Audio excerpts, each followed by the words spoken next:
Geldi bana. Bir gün anası dadlı köke pişirdi ve dedi, kızım nenenin yanına git, ona köke ve süt apar. Kırmızı papakla neyle var, nenesi gile gelir. Köke ve süt apar.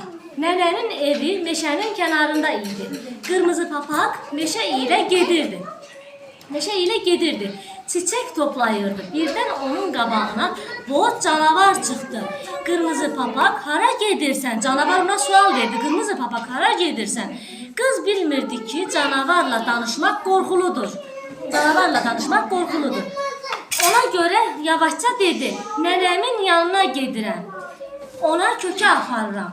Nenen harda yaşayır? Canavar sual verir ama nenen harda yaşayır?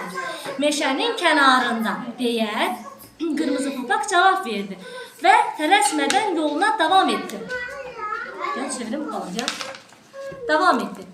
Canavar en kısa yolla tələsik gedərək nənənin evinə çatmağa çalışdı.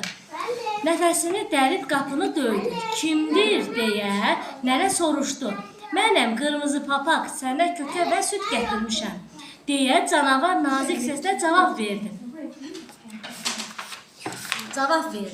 Nənə inandı ki, doğrudan da bu kırmızı papaktır.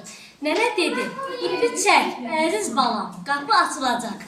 Canavar ipi çəkdi və qapı açıldı. At canavar evə soxuldu və bir anda nənəni utdu. Sonra nənənin paltarlarını geyinib yatağına uzandı və kırmızı papağı gözləməyə başladı. Birazdan qapı